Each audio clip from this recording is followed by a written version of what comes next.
تستمر السلسلة في السيرة المؤصلة في السيرة المؤصلة.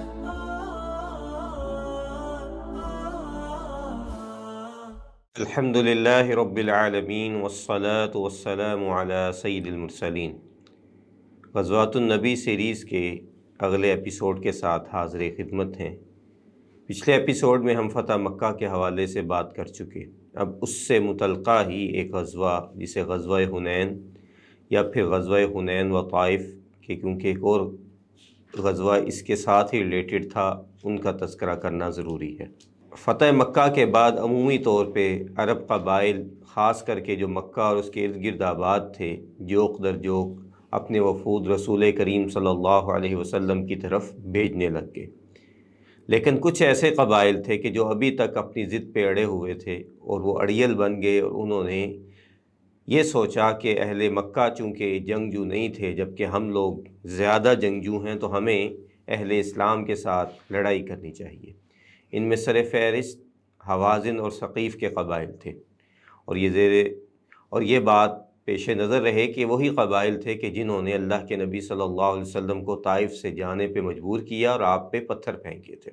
اللہ کے نبی صلی اللہ علیہ وسلم کو پتہ چلا کہ حوازن ثقیف ان میں سر فہرست ہیں. اس کے علاوہ قیس اعلان کے قبائل جن میں مدر، جشم، سعد بن بکر اور بنو حلال مسلمانوں کے خلاف اکٹھے ہو رہے ہیں، تو اللہ کے نبی صلی اللہ علیہ وسلم نے ابو حضرت اسلمی رضی اللہ تعالیٰ عنہ کو جاسوسی کے لیے بھیجا. دوسری طرف یہ سب قبائل مالک بن عوف نصری کی قیادت میں جمع ہونے لگے اور انہوں نے طائف کے قریب وادی حنین کے پاس اوتاس کی جگہ پہ اپنا مرکز بنایا اور اس وادی میں آ کے رکے. اب ان کے ساتھ ایک پرانا جنگجو آدمی درید بن سما بھی موجود تھا. اس نے سوال کیا کہ اس جگہ پہ کیوں آئے ہو؟ تو لوگوں نے اسے بتایا کہ یہ مسلمانوں کے ساتھ جنگ کے لیے آئے ہیں. اس نے کہا کہ اگر بددینوں کے ساتھ جنگ کے لیے آئے ہو تو سواروں کے لیے وادی اوتاس بہترین ہے، لیکن کیا ماجرا ہے کہ میں بچوں اور مویشیوں کی آوازیں بھی سن رہا ہوں. کیونکہ مالک بن عوف کی پالیسی یہ تھی کہ وہ اپنے ساتھ اپنے بچوں، عورتوں، مویشیوں سب کو ساتھ لے کے آیا،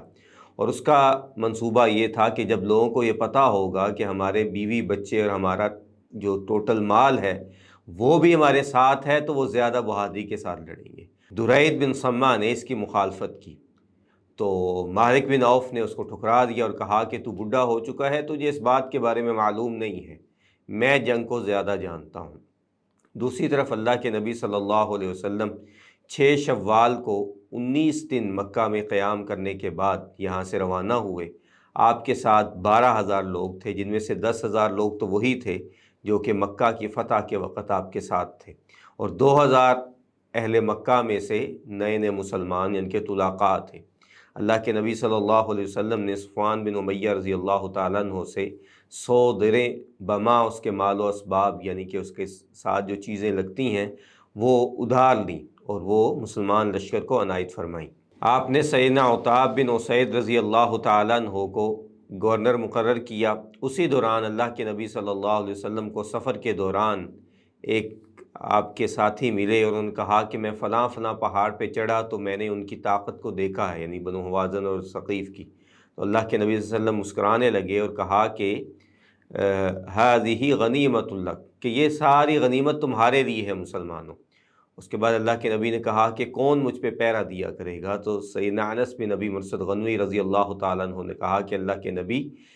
میں آپ پہ پہرا دوں گا. تو اس کے بعد وہ اس سفر میں اللہ کے نبی پہ پہرا دیا کرتے تھے. اسی سفر کے دوران مسلمان ایک درخت کے پاس سے گزرے جسے ذات انوات کہا جاتا تھا. تو مشرکین یہاں پہ اپنی تلواریں اور اسلحہ لٹکایا کرتے تھے اور منت مانگا کرتے تھے. تو اب جو نئے مسلمان تھے وہ اللہ کے نبی سے کہنے لگے کہ ہمارے لیے بھی یعنی کہ اسلام میں بھی ایسا کوئی درخت مقرر کر دیجئے. تو اللہ کے نبی کو اس پہ بڑا تعجب اور افسوس ہوا. تو آپ صلی اللہ علیہ وسلم نے کہا کہ تم لوگوں نے وہی بات کی جو موسیٰ علیہ السلام کی قوم نے اپنے نبی سے کہی تھی، اور کیا کہا تھا کہ اجعل لنا آلہا کما لہم آلہہ، کہ جیسے انہوں نے جو ہے وہ اپنا معبود بنایا ہے اس لیے ہمارے لیے بھی آپ اسی طرح کا معبود بنا دیں. تو اس کے بعد اللہ کے نبی نے اس امکان کو رد کر دیا. 10 شوال کو مسلمان جو ہے وہ حنین وادی کے پاس پہنچے اور رات کو وہیں پہ قیام کیا۔ دوسری طرف مالک بن عوف نے کیا کیا، اس نے چلاکی کرتے ہوئے راتوں رات اس وادی کے جو تنگ و تاریک جگہ تھی وہاں پہ اپنے تیر انداز مقرر کر دیے۔ صبح جب مسلمان میدان میں اترے اور انہوں نے اپنی صفیں بنائیں اور لڑائی شروع ہونے والی تھی، تو اس کے بارے میں اختلاف ہے کہ آیا لڑائی شروع ہونے سے پہلے تیر اندازی شروع ہوئی یا بعد میں۔ کچھ تاریخی روایات ایسی ہیں کہ ابھی مسلمان میدان میں اترے ہی تھے کہ ان کے اوپر تیر اندازی شروع ہوگی ہر طرف سے، جبکہ دوسری روایات جو زیادہ قابل اعتبار ہیں انس بن مالک رضی اللہ تعالیٰ عنہ اور برا بن عازب رضی اللہ تعالیٰ عنہ کی، اس سے یہ معلوم ہوتا ہے کہ مسلمانوں نے اپنی صفیں بنائیں اور سیدنا خالد بن ولید رضی اللہ تعالیٰ عنہ کو اللہ کے نبی نے دائیں جانب مقرر کیا اور گھڑ سوار ان کی قیادت میں تھے۔ خود اللہ کے نبی صلی اللہ علیہ وسلم ایک سفید خچر پہ سوار تھے، آپ نے ذرہ پہنی ہوئی تھی اور اس حالت میں آپ میدان جنگ میں موجود تھے۔ تو اب جب جنگ شروع ہوئی تو دوسری طرف سے تیر اندازوں نے تیر جو ہے وہ پھینکنا شروع کر دیے۔ اس سے جو سوار لشکر تھا ان کی بگدڑ بچ گئی اور وہ پیچھے ہٹے، جن کو دیکھ کے باقی لوگ بھی پیچھے مڑنے لگے، حتیٰ کہ وہ مسلمان جو نئے نئے ہوئے تھے تو وہ بہت تیزی سے پیچھے بھاگنے لگ گئے، اور اللہ کے نبی صلی اللہ علیہ وسلم جو ہے وہ مسلسل میدان میں آگے بڑھ رہے تھے۔ آپ کے ساتھ چند افراد باقی رہ گئے، جن میں اللہ کے نبی صلی اللہ علیہ وسلم کے چچا زاد ابو سفیان بن حارث، جنہوں نے خچر کی لگام تھامی ہوئی تھی۔ اللہ کے نبی صلی اللہ علیہ وسلم کے ساتھ اس کے علاوہ آپ کے چچا عباس، جنہوں نے آپ کی رکاب تھامی ہوئی تھی، اور ربیعہ بن حارث، اسامہ بن زید، ایمن بن عبید جو ام ایمن اللہ کے نبی صلی اللہ علیہ وسلم کی خادمہ جو تھیں ان کے بیٹے تھے وہ، اس کے علاوہ فضل بن عباس، ابو بکر، عمر، علی رضی اللہ تعالیٰ عنہم، یا کچھ اور مسلمان گنے چنے آپ کے ساتھ رہ گئے۔ اب جب لشکر اس طرح تتر بتر ہوا تو جو نئے نئے مسلمان ہوئے تھے، خاص کر کے قریشی سردار، تو طرح طرح کی باتیں کرنے لگے، جن میں ابو سفیان، صفوان بن امیہ،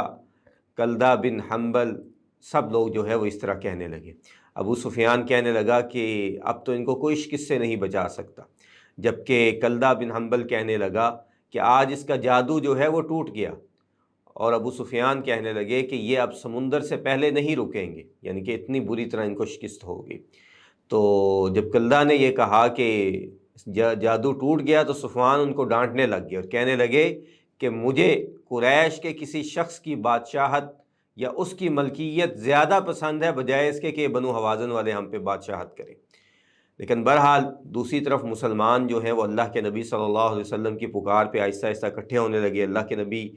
ساتھ ساتھ بہادری سے آگے بڑھنے لگے اور ساتھ اونچی اونچی آواز میں اللہ کے نبی کہنے لگے کہ ہلموا علیہ، کہ میری طرف آؤ، انا رسول اللہ، میں اللہ کا رسول ہوں، انا محمد بن عبداللہ، میں محمد بن عبداللہ ہوں۔ اور اس کے بعد کہنے لگے کہ انا النبی لا کذب، انا ابن عبد المطلب، کہ میں وہ نبی ہوں کہ جو جھوٹا نہیں ہے، جو جھوٹ نہیں بولتا، اور ساتھ کہا کہ میں عبد المطلب کا بیٹا ہوں۔ تو یہ عبد المطلب کا بیٹا کیوں کہا؟ کیونکہ اللہ کے نبی ان کے پوتے تھے اور اس طرح نسبت کرنا جائز ہے۔ اور دوسری علماء نے یہ توجیہ بیان کی کیونکہ عبد المطلب ایک مشہور سردار تھے، تو یہ قریش کے، یہ عرب کے اندر یہ چیز پائی جاتی تھی کہ جب وہ کسی اچھی چیز کا جو ہے وہ نسبت کرنا ہوتی تھی تو اپنے آباء و اجداد میں سے کسی دور کی بھی نسبت کر لیا کرتے تھے۔ اس کے بعد اللہ کے نبی نے جب آوازیں دیں تو مسلمان پلٹنے لگے، اور اللہ کے نبی نے اپنے چچا جان عباس کو حکم دیا کہ وہ کسی اونچی جگہ پہ چڑھ کے لوگوں کو بلائیں، کیونکہ ان کی آواز بلند تھی۔ تو انہوں نے آواز دی کہ او مہاجرین کہاں ہو، بیت رضوان والے کہاں ہو؟ تو عباس خود کہتے ہیں رضی اللہ تعالیٰ عنہ کہ جب میں نے یہ کہا تو وہ لوگ ایسے پلٹے کہ جیسے گائے اپنے بچے کی طرف پلٹتی ہے جو اس کو بھوک کی وجہ سے بلا رہا ہوتا ہے، اور کئی لوگ اپنی اونٹوں کو جو واپس نہیں آ رہے تھے ان کو جو ہے وہ اپنے ہتھیار کے ذریعے واپس موڑنے کی کوشش کر رہے تھے۔ اسی طرح انصار کو آواز دی تو بنو جو اوس اور خزرج کے لوگ تھے وہ بھی جمع ہونے لگ گئے۔ تو اس طرح آہستہ آہستہ سب مسلمان جو ہیں وہ پلٹ آئے اور پھر بڑی شدید لڑائی ہوئی، جس میں 70 کے قریب بنو حوازن کے لوگ مارے گئے اور وہ لوگ پھر میدان چھوڑ کے بھاگنے لگ گئے۔ تو اللہ تعالیٰ نے یہ ساری کیفیت سورۃ توبہ میں بیان کی کہ اللہ تعالیٰ نے فرمایا کہ لقد نصرکم اللہ فی مواطن کثیرہ، کہ اللہ تعالیٰ نے یقیناً تمہاری بہت سے موقعوں پہ مدد کی ہے۔ وَيَوْمَ حُنَيْنٍ، اور حنین کے دن، اذ اعجبتکم کثرتکم، جب تمہاری تعداد نے تمہیں جو ہے وہ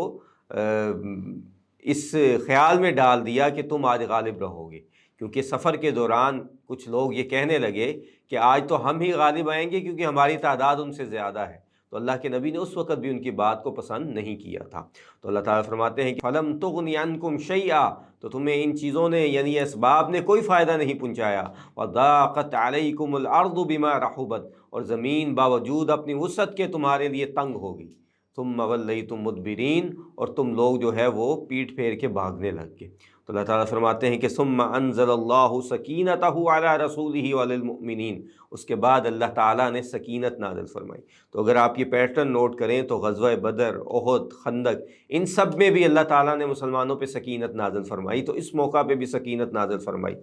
وَأَنزَلَ جُنُودًا لَمْ تَرَوْهَا، اور ایسا لشکر اتارا جس کو تم دیکھ نہیں سکتے تھے۔ وَعَذَّبَ الَّذِينَ كَفَرُوا وَذَلِكَ جَزَاءُ الْكَافِرِينَ، اور کافروں کو اللہ تعالیٰ نے عذاب میں مبتلا کیا تمہارے ذریعے، اور یہ کافروں کی یہی جزا ہے۔ تو یہ جو اللہ تعالیٰ نے کہا کہ جنود لم تروہا، تو ایک تو اس میدان میں اترے، اور دوسرا اس جنگ سے پہلے کا بھی واقعہ ہے۔ مالک بن عوف نے جو اپنے جاسوس بھیجے تھے تو وہ واپس آئے تو ان کی حالت بگڑی ہوئی تھی، وہ ایسے تھے کہ جیسے کسی نے انہیں مارا پیٹا ہو، اور وہ تھکے ہوئے تھے، ان کے جوڑ ٹوٹ رہے تھے۔ تو انہوں نے کہا کہ تمہیں کیا ہوا؟ تو کہنے لگے کہ ہم نے ایسے سوار دیکھے ہیں جو سفید گھوڑوں پہ سوار ہیں اور وہ اگلوں کو خوف زدہ کر دیتے ہیں، اور ان کے قریب جائیں تو موت یاد آتی ہے۔ تو اس طرح یہ اللہ تعالیٰ نے اپنی مدد نازل فرمائی۔ اب جب وہ لوگ بھاگنے لگ گئے تو پھر مسلمانوں نے ان کے وہی مال غنیمت جو لے کے جمع ہوئے تھے وہ سارے پہ قبضہ کیا، اور بہت بڑی تعداد میں مسلمانوں کو مال غنیمت ملا، جس کی تعداد جو بیان ہوئی ہے روایات میں کہ مسلمانوں کو 6,000 لوگوں کو مسلمانوں نے قیدی بنایا، 24,000 اونٹ مسلمانوں کو مال غنیمت میں ملے، 40,000 سے زائد بکریاں، اور 4,000 اوقیہ چاندی، تو یہ سب مسلمانوں کو مال غنیمت ملا۔ دوسری طرف جب وہ بنو حوازن والے بھاگنے لگ گئے تو اللہ کے نبی صلی اللہ علیہ وسلم نے ابو عامر اشعری کی قیادت میں جو اوتاس وادی کی طرف گئے ان کے تعاقب کے لیے بھیجا،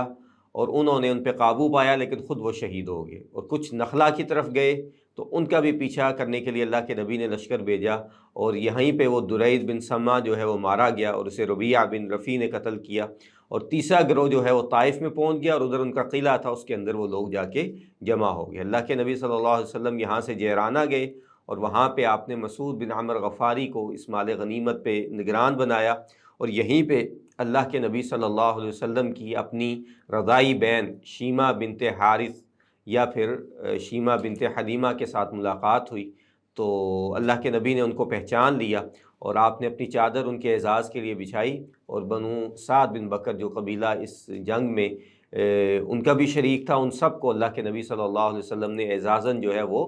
آزاد کر دیا۔ بعض روایات ایسی بھی ہیں کہ حلیمہ سعدیہ بھی اللہ کے نبی سے جیرانہ میں ملنے کے لیے آئیں، تو اگر وہ بات بھی درست ہو تو وہ جنگ میں بہرحال شامل نہیں تھیں، تو بعد میں وہ اللہ کے نبی سے ملنے کے لیے آ سکتی ہیں، تو وہ روایت درست بھی ہو سکتی ہے۔ تو اللہ کے نبی صلی اللہ علیہ وسلم نے طائف کے محاصرے کے لیے سب سے پہلے سیدنا خالد بن ولید رضی اللہ تعالیٰ عنہ کو بھیجا،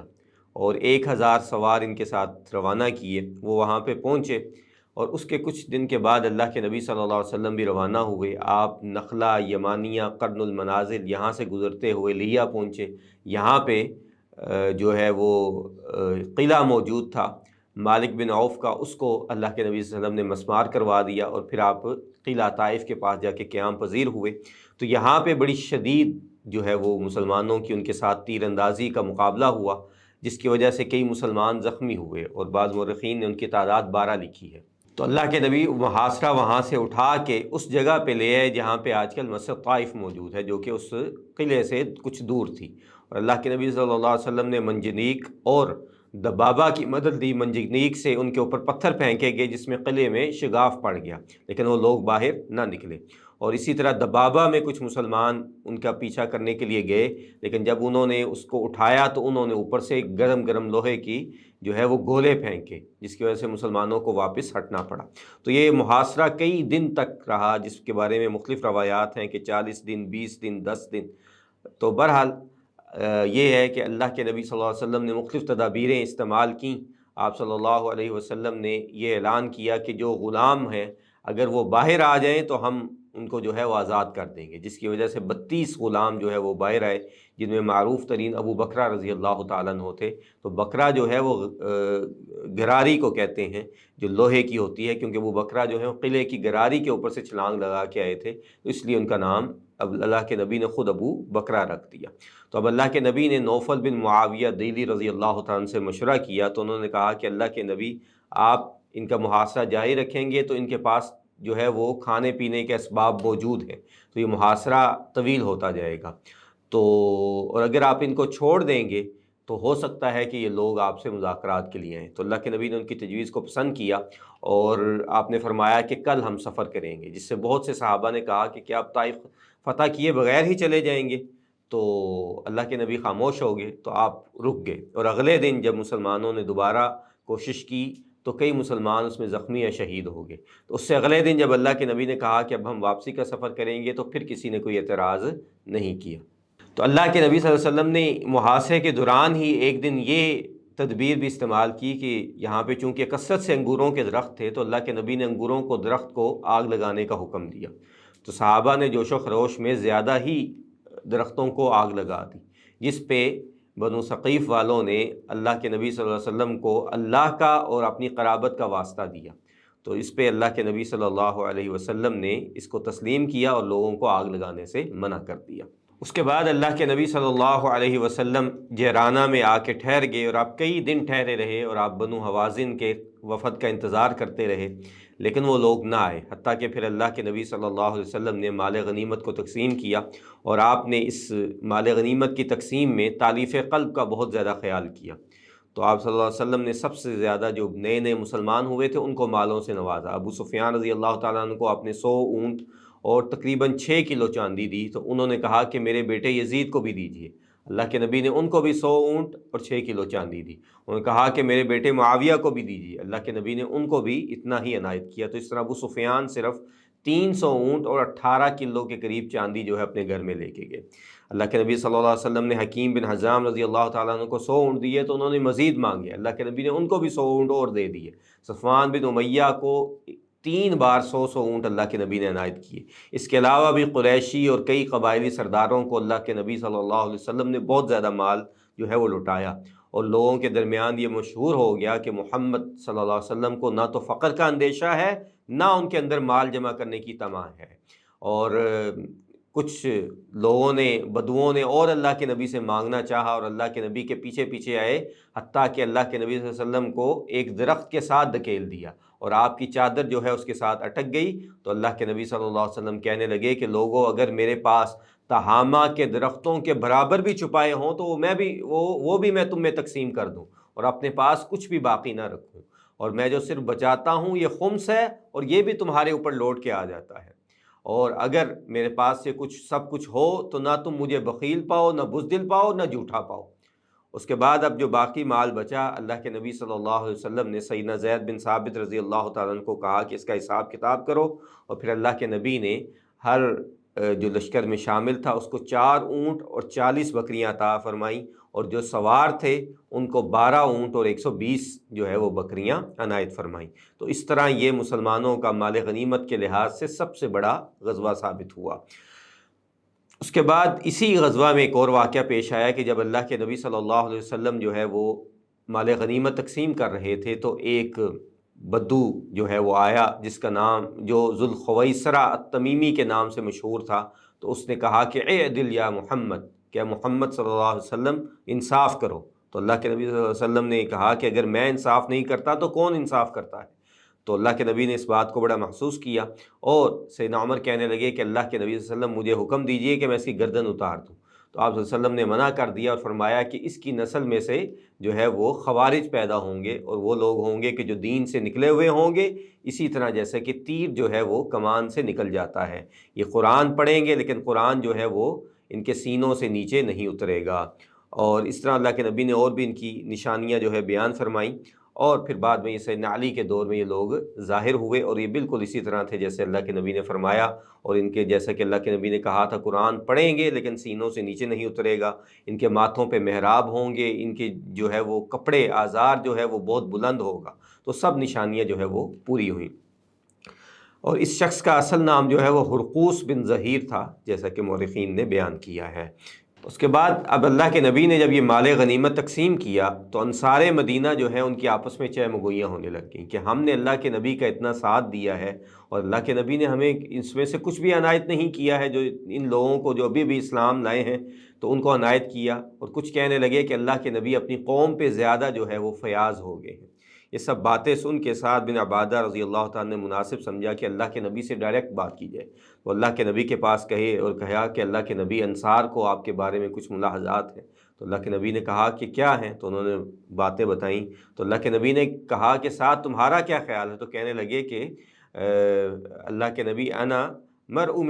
من قومی، کہ میں بھی اپنی قوم کے ہی افراد میں سے ایک فرد ہوں۔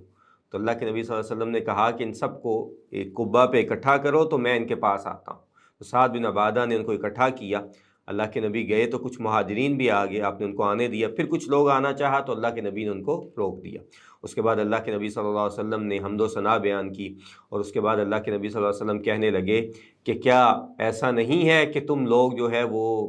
ضلالت اور گمراہی پہ تھے، شرک و بدعت پہ تھے، اور تمہیں میری وجہ سے اللہ تعالیٰ نے ہدایت دے دی؟ تو کہنے لگے کہ کیوں نہیں، اللہ کے نبی ایسا ہی معاملہ ہے۔ تو اس کے بعد اللہ کے نبی نے کہا کہ تمہارا پھر کیا مطالبہ ہے؟ تو پہلے تو وہ خاموش ہوئے، پھر کچھ ان میں سے اٹھے اور کہنے لگے کہ اللہ کے نبی ایسا نہیں ہے کہ آپ کو آپ کی قوم نے دھتکار دیا تو ہم نے آپ کو پناہ دی، لوگوں نے آپ کی مدد سے انکار کر دیا، ہم نے آپ کی مدد کی، ہم نے آپ کے لیے جو ہے وہ اپنے دروازے کھول دیے، اپنا شہر، اپنے گھر بار، اپنی ہر چیز کو قربان کر دیا۔ تو اللہ کے نبی صلی اللہ علیہ وسلم نے کہا کہ ایسا ہی ہے، لیکن کیا میں تمہارے درمیان موجود نہیں ہوں؟ اس کے بعد اللہ کے نبی صلی اللہ علیہ وسلم کہنے لگے کہ تم مال غنیمت کی بات کرتے ہو، کیا ترضون ان یذهب الناس بالشاة والبعیر، کہ تم لوگ یہ پسند نہیں کرتے کہ لوگ جو ہیں وہ بکریاں اور اونٹ لے جائیں، وتذهبون بالنبی صلی اللہ علیہ وسلم الی رحالکم، اور تم لوگ اللہ کے نبی کو اپنے قافلے میں لوٹا کے واپس لے جاؤ۔ تو یہ سن کے وہ لوگ جو ہیں وہ رونے لگ گئے۔ اس کے بعد اللہ کے نبی صلی اللہ علیہ وسلم نے کہا کہ لولا الہجرۃ لکنت امرأ من انصار، کہ اگر ہجرت نہ ہوتی تو میں انصار کے افراد میں سے ایک فرد ہوتا۔ اور اس کے بعد آپ صلی اللہ علیہ وسلم نے اور اس طرح کی باتیں کہیں کہ اگر لوگ ایک وادی میں جائیں اور انصار دوسری وادی میں جائیں تو میں انصار کی وادی میں جاؤں گا۔ اور پھر اس کے بعد اللہ کے نبی صلی اللہ علیہ وسلم نے کہا کہ الانصار شعار، کہ انصار جو ہیں یہ تو ایک یعنی کہ نشان ہے۔ اور پھر اس کے بعد اللہ کے نبی نے ان کو نصیحت کی کہ انکم ستلقون بعدی اسرا، کہ تم میرے بعد جو ہے وہ بہت سے چیزوں کو پاؤ گے، بہت سے فتنوں کو پاؤ گے، فاصبروا، تو تم لوگوں نے صبر کرنا ہے، حتی تلقون الحوض، یہاں تک کہ تم لوگ حوض کوثر پہ مجھ سے آ کے مل لو۔ تو یہ سن کے جیسا کہ حدیث میں آتا ہے کہ انصار اتنا رونے لگ گئے کہ بعض لوگوں کی داڑیاں تر ہو گئی۔ اس کے بعد یہیں سے اللہ کے نبی صلی اللہ علیہ وسلم جعرانہ سے عمرے کے لیے روانہ ہوئے، اور عمرہ کرنے کے بعد اللہ کے نبی صلی اللہ علیہ وسلم جو ہے وہ ایک طویل سفر اور ایک عظیم کامیابی کے سفر کے بعد آپ مدینہ میں واپس پہنچے، اور یہ تقریباً اللہ کے نبی صلی اللہ علیہ وسلم 2 ماہ کے بعد جو ہے وہ ذی القعدہ کے مہینے کے اخیر میں آپ دوبارہ جو ہے وہ مدینہ الرسول میں پہنچے۔ تو یہ ان 2 غزوات کا مختصر تذکرہ ہے۔ اللہ تعالی ہمیں اللہ کے نبی کی سیرت پہ عمل کرنے کی توفیق دے۔ تو اگلی قسط میں ہم انشاءاللہ آخری اللہ کے نبی کا جو غزوہ ہے، غزوہ تبوک، اس کے بارے میں بات کریں گے۔ وآخر دعوانا ان الحمد للہ رب العالمین۔